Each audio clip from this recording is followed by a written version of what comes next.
반갑습니다. 오늘은 4월 30일, 4월의 마지막 날이네요. 목요일 아침인데요. 오늘 말씀 스가랴서도 마지막 14장이 되어집니다. 내일부터는 말라기의 말씀으로 또 함께 은혜 나눌 텐데요. 자, 스가랴서 전체를 마무리하는 14장의 말씀 함께 은혜 나눕니다. 읽을 말씀은 14장 1절부터 해서 8절까지 말씀 함께 하겠습니다. 여호와의 날이 이르리라. 그날이 네 재물이 약탈되어 네 가운데에서 나누이리라. 내가 이방 나라들을 모아 예루살렘과 싸우게 하리니 성읍이 함락되며 가옥이 약탈되며 부녀가 욕을 당하며 성읍 백성의 절반이나 사로잡혀 가리니와 남은 백성은 성읍에서 끊어지지 아니하리라. 그날에 여호와께서 나가사 그 이방 나라들을 치시되 이 왕의 전쟁 날에 싸운 것 같이 하시리라. 그날에 그의 발이 예루살렘 앞 곧 동쪽 감람산에 서실 것이요 감람산은 그 한가운데가 동서로 갈라져 매우 큰 골짜기가 되어서 산 절반은 북으로 절반은 남으로 옮기고 그 산 골짜기는 아셀까지 이를지라. 너희가 그 산 골짜기로 도망하되 유다 왕 우시야 때에 지진을 피하여 도망하던 것 같이 하리라. 나의 하나님 여호와께서 임하실 것이요 모든 거룩한 자들이 주와 함께 하리라. 그날에는 빛이 없겠고 광명한 것들이 떠날 것이라. 여호와께서 아시는 한 날이 이르리니 낮도 아니요 밤도 아니라 어두워 갈 때에 빛이 있으리로다. 그날에 생수가 예루살렘에서 솟아나서 절반은 동해로 절반은 서해로 흐를 것이라. 여름에도 겨울에도 그러하리라. 아멘. 오늘 말씀 제목은 그날을 바라보며 믿음으로 살자. 그날을 바라보며 믿음으로 살자. 이렇게 주제를 정해봅니다. 스가랴서의 큰 줄거리는 성전 재건입니다. 성전 재건을 시도하다가 외부에 여러 가지 그 방해 요소들로 인하여서 성전 재건이 중단되었다가 스가랴가 하나님의 말씀을 또 대언하고 그 앞서서 학계를 통하여서도 대언하는 그 과정을 통해서 다시 성전이 재건이 되어져 갑니다. 이제 그것이 마무리되어지는 그런 시점의 과정 속에 이제 9장부터는 성전 재건 이후 그 어떠면 성전 재건과 궤를 같이 하여서 백성들의 삶이 하나님을 경외해야 할 백성들의 본래의 어떤 그 정체성에 대한 부분들 그리고 향후에 어떤 모습이 되어야 할 것인가를 말씀하시면서 이제 종말론적인 메시지로 넘어가는 것을 우리가 기억할 필요가 있겠습니다. 중요한 것은요. 어저께 우리가 어저께가 아니죠. 12장에 있는 말씀들, 13장에 있는 말씀들을 통해서 보면 재앙의 날, 어쩌면 그날이라고 하는 단어를 우리가 좀 기억할 필요가 있는데요. 묵시적인 그런 예언의 말씀입니다. 이 묵시들은 다니엘서도 있고요. 우리가 읽게 되어졌던 구약 성경 곳곳에도 등장한 물론이고 마지막 신약 성경 요한계시록을 통하여서 그 묵시의 마지막 되어질 것에 대한 예언의 말씀을 다 모아놓았다. 이제 이렇게 할 수 있겠습니다. 그래서 여러분들이 이 묵시와 관련되어진 소위 말하는 그 마지막 날에 대한 부분은요.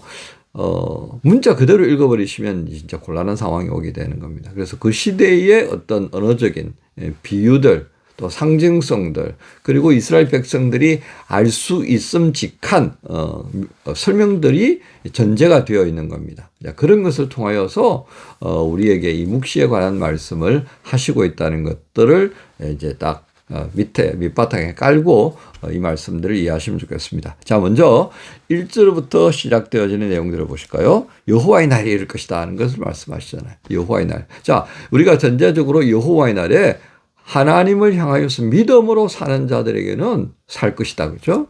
그러면 그 여호와의 날은 어떤 날이에요? 내게 허락하셨던 그 은혜를 따라서 살았던 사람들에 대한 격려의 날이에요. 그죠? 너 잘했다. 박수 받는 날이고. 그렇지 않았던 사람들에게는 심판의 날이다라고 하는 것이 분명합니다. 자, 그러니까 그 날이라고 하는 오늘 이 말씀의 시작은 하나님의 심판으로 시작되는 거다. 그죠? 자, 그 심판이 어떻게 되어집니까? 이방 나라들을 불러가지고 예루살렘을 치게 만드는 거죠. 그죠? 신앙의 중심이라고 하는 것. 우리가 귀하게 여겼다라고 하는 그것을 허물어 버리시는 겁니다. 자, 그 허물어 버리는 과정 속에 어떤 일이 일어납니까? 백성의 절반이 사로잡혀 가지만 남은 백성은 성읍에서 끊어지지 않을 거다. 그 남은 백성이 뭐예요? 이사야서에 거론되고 있던 하나님의 은혜 안에서 남겨진 자들입니다. 바로 그들은 하나님께서 결코 지워버리지 않으신다는 거예요. 그러니까 우리가 믿음으로 산다는 게 얼마나 중요한가를 여기서도 확인하게 됩니다. 믿음이 없이는 하나님을 기쁘시게 못한다고 그랬잖아요. 그죠? 그러니까 이 모든 것들의 전제적인 조건들을 보면요. 우리 그리스도인들이 그날을 두려워해야 되겠습니까? 기뻐하고 그날을 기다리는 사람으로 살아야겠습니까? 자, 그러면서 절대적인 위기 상황에서도 하나님은 당신의 백성들을 결코 방치하지 않으신다는 것을 우리에게서 보여주는 겁니다. 그래서 남은 3분의 1은 어떻게 되죠? 남은 3분 13장 9절에 보면 이렇게 되어 있습니다. 내가 그 3분의 1을 불 가운데에 던져 은같이 연단하며 금같이 시험할 것이라. 그들이 내 이름을 부르리니 내가 들을 것이며 나는 말하기를 이는 내 백성이라 할 것이다. 연단입니다. 그죠? 내 믿음이 진짜 이게 진짜인지 가짜인지 하나님 한번 보고 싶어 하시는 거예요. 그래서 이런 일로 저런 일로 이 사람으로 저 사람으로 흔들어 볼 때가 있으시다 이그 말이에요. 여러분 대양을 항해하는 배들이 처음부터 막 크겠어요? 기술도 없어요. 근데 작은 배로 가는 게 자꾸 깨지니까 고민할 수밖에 없잖아요. 조금 더 큰 거 만들어보고 큰 거 만드는 거로 대수가 아니다. 튼튼하게 만들어야 된다. 뭐 이렇게 가면서 발전해 온 거잖아요. 모든 우리 문명이 그런 거예요. 그죠? 어려움이 없었다면 뭐가 문제가 해결되었겠습니까? 하나님 앞에서 우리가 연단받지 않는다면 우리의 믿음의 지평과 그 모든 믿음의 세계에 대한 그 큰 은혜를 우리가 제대로 누릴 수 있겠습니까? 예. 우리 손녀가요, 이제, 올 10월이 되면 이제 2살이 되는데, 아직 한 4개월 남았잖아요. 그런데 이제 곧잘, 자기 아빠의 말을 잘 따라해요. 예. 우리가 화면 보고 입 하면 입도 가르치고, 코 하면 코도 가르치고, 이 아이의 엄마가 하는 말과 아빠가 하는 말이 달라요. 그러니까 엄마가 하는 말, 코, 뭐라 그랬는데, 아빠를 보면서 뭐라고 하는지 아세요? 아빠, 코 이래. 아빠는 코라고 한다고 해요. 아빠는 입으로 한단 말이에요. 이게 얼마나 중요한지 몰라요. 따라서 배우고 따라서 행동하는 거. 이게 신앙 아니에요? 이게 진짜 믿음이에요. 하나님께서 보여주신 거. 하나님께서 가르쳐주신 그대로 행하려고 하는 거. 하나님께서 그걸 보고 싶어 하는 거예요. 연단이 바로 그겁니다. 야, 내 방식으로 한다니까 안 되더라. 그럼 하나님의 방식으로 하니까 되는구나. 야, 이거 확인. 앞으로 내 삶은 어떻게 산다? 하나님의 방식으로 산다. 이게 하나님께서 우리에게 연단하게 하시는, 우리를 연단하시는 이유예요. 자, 3절부터 8절에 보면 하나님의 개입이 시작되는데 하나님이 이 개입을 하실 때 놀라운 현상들로 이들 이방인 나라들을 두드려 패시는 거예요. 근데 여기에 이 3절부터 8절에 기가 막힌 말씀이 하나 있잖아요. 그죠? 예. 감람산에 하나님께서 서시고 그리고 그 산이 쫙 갈라진다고 그랬잖아요. 그리고 생수가 터져 나와서 어떻게 돼요? 동과 서로 동쪽이라 그러면 이 시대 어느 쪽이 되겠습니까? 페르시아만 그런 거예요. 예? 사우디 저 밑에 있는 인도양 쪽으로 흘러가요. 근데 그 당시에 그 사람들이 인도양을 알았겠습니까? 페르시아가 다죠. 그리고 지중해가 있을 겁니다. 자, 그러니까 세상 끝이에요. 이쪽 끝 저쪽 끝. 예. 하나님의 말씀하시는 가운데 터져나온 생수. 생수 그럼 누가 생각나세요? 예. 예수 그리스도다 그죠? 예수 그리스도에게서 생수가 흘러나오고 그 생수로 인하여서 우리가 새로워지는. 그래서 앞서 말씀드렸던 우리 생명의 근원이 바뀌어져 버렸단 말이에요. 하나님이 터뜨려준 그 생수로 살아가는 바로 그 날의 감격 있는 모습들. 이게 바로 메시아적 예언입니다. 종말론적 상황 하에서 접하게 될 메시아를 통해서 우리에게 부어주시는 하나님의 은혜. 예. 그리고 마지막에 9절부터 해서 21절까지 쭉 이어져가는 부분에 있어서는 일상이다. 그렇죠? 일상의 이들의 삶이 이제 종말의 그날을 통하여서 일상에 있던 이방 나라들과 뭐 예루살렘 그 모든 삶이 어떻게 될 거냐. 하나님을 향해 예배하는 것이 중심이 되어지더라는 겁니다. 되게 재밌는 표현이 있죠. 그죠?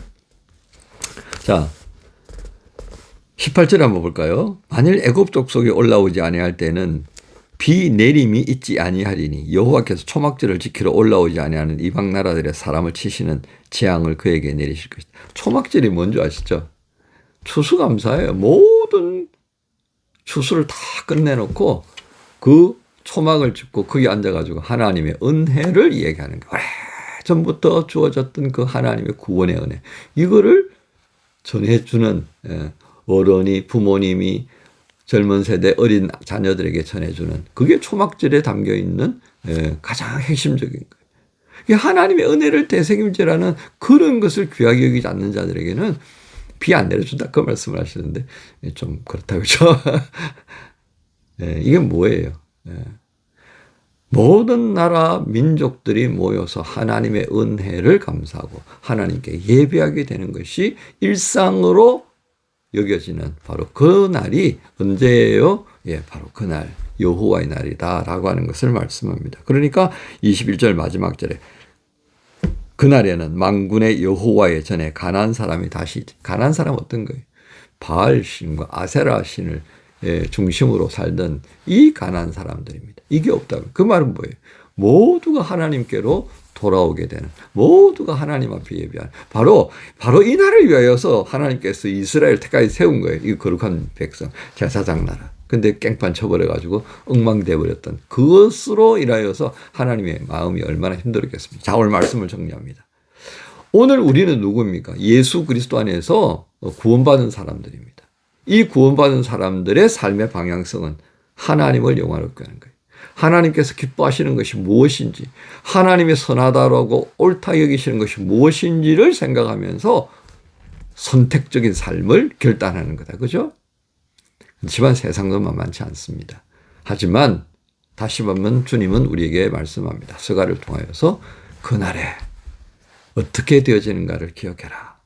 그리스도인은 지금을 살아가면서 뭘 바라본다고요?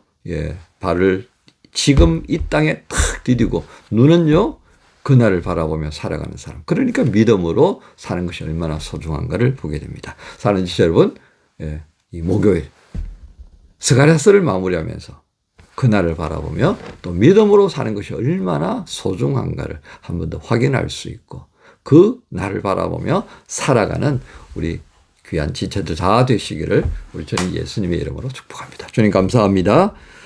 우리 그리스도인들이 마주하게 될 바로 그날이 어떤 이들에게는 절망과 공포가 되겠지만 또 그렇지 않은 이들에게는 감사하고 기쁨의 날이 되는 줄로 믿습니다.